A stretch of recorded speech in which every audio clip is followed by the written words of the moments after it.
छत्तीसगढ़ में चुनाव आचार संहिता अब किसी भी वक्त लागू हो सकती है। इसके लिए निर्वाचन आयोग से लेकर सियासी दल भी पूरी तरह तैयार हो चुके हैं, लेकिन अब तक सियासी दलों की टिकटों को लेकर फैसला नहीं हो सका है। भाजपा ने पहली सूची तो जारी कर दी, लेकिन कांग्रेस ने अब तक प्रत्याशी चयन की प्रक्रिया भी पूरी नहीं की है। आखिर कब तक होगा नामों का ऐलान, देखते हैं हमारी इस स्पेशल रिपोर्ट में। छत्तीसगढ़ में विधानसभा चुनाव के लिए उल्टी गिनती शुरू हो चुकी है, लेकिन टिकटों को लेकर कांग्रेस में बैठकों का दौर अब तक नहीं थमा है। लगातार दिग्गज नेताओं की बैठकें हो रही हैं। इन बैठकों में पैनल वाले नामों पर दो नामों पर सहमति बना ली गई है।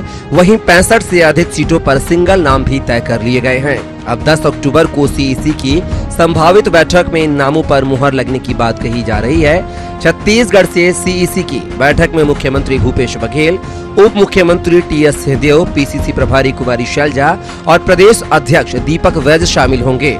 सभी सीटों पर वरिष्ठ नेता सर्वे रिपोर्ट और स्थानीय समीकरणों के मुताबिक अपनी राय रखेंगे। इसके बाद एक एक नामों पर मुहर लगाकर सूची जारी कर दी जाएगी। दरअसल अब तक जिन सीटों पर पैनल की स्थिति है, उनमें रायपुर दक्षिण, बिलासपुर, कोटा, लोरमी, तखतपुर, बिल्ला समेत भाजपा, बसपा और जोगी कांग्रेस के विधायकों वाली सीटें हैं। इनमें से कई सीटों पर दो नाम सामने आए थे, जिन्हें सिंगल करने लंबी बैठकें हुई हैं। फिर भी कुछ सीटों पर एक से अधिक मजबूत दावेदार की वजह से पैनल बनाना पड़ा। अभी प्रक्रिया में है। ले दे के आप लोग तो समझ ही रहे हैं कि बात आ रही है पितृपक्ष वाली, तो पितृपक्ष में निकालना होता तो अभी तक निकल गया होता।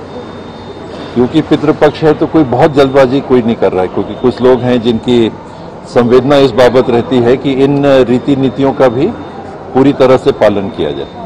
हाँ, ये तो बैठकें चलेंगी अभी हमारी, अभी सीईसी भी होगा, तो चल रहा है और बहुत अच्छे ढंग से, जैसा माकन जी ने भी कहा था जब स्क्रीनिंग कमेटी हुई, तो आम सहमति हमारी बन रही है, बनती जा रही है और एक अच्छी बेहतरीन लिस्ट हम निकालेंगे।